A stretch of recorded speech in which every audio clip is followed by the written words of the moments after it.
Bonjour à tous. Bienvenue à Lingopay News in Easy French. Voici les principales actualités de ce vendredi 17 avril 2026.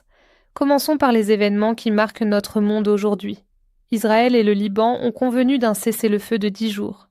Le président des États-Unis a annoncé cette trêve historique. Les dirigeants du monde entier espèrent que cette pause instaurera une paix durable. Les électeurs hongrois ont destitué le Premier ministre Viktor Orbán lors d'élections majeures, mettant ainsi fin à son long règne. Les responsables de l'Union européenne rencontrent actuellement le nouveau gouvernement. L'Afrique du Sud a nommé Roelf Mayer comme nouvel ambassadeur aux États-Unis. M. Mayer est célèbre pour son rôle dans la fin de l'apartheid. Il s'efforcera d'améliorer les relations entre les deux pays. Passons maintenant à l'actualité sportive.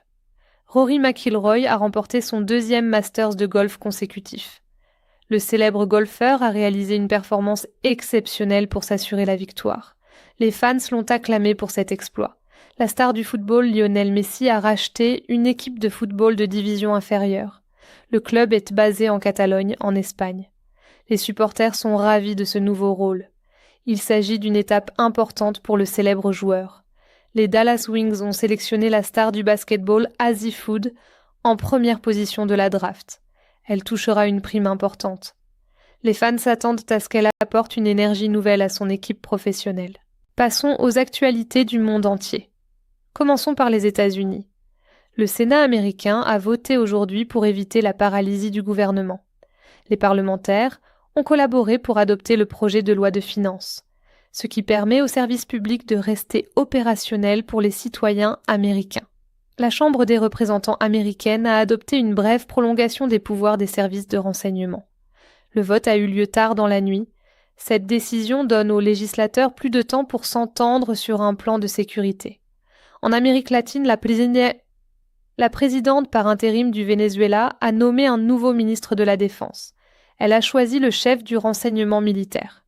Cette mesure permet au gouvernement de garder un contrôle strict sur l'armée. Un nouveau procès s'ouvre aujourd'hui en Argentine.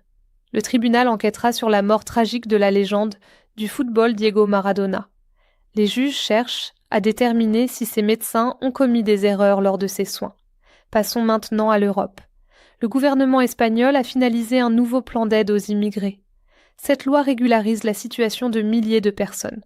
Les dirigeants affirment qu'elle stimulera l'économie et protégera les droits humains. Des frappes militaires russes ont tué au moins 17 personnes en Ukraine aujourd'hui. Il s'agit de l'attaque la plus meurtrière dans le pays cette année. Les secouristes portent assistance aux victimes dans les villes.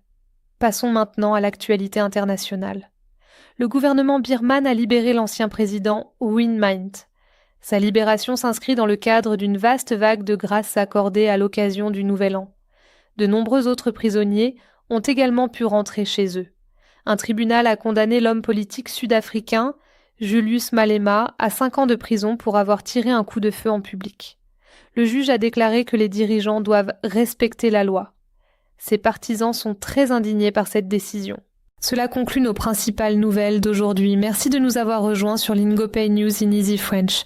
Nous reviendrons bientôt avec une autre mise à jour sur les dernières nouvelles. Merci pour votre attention.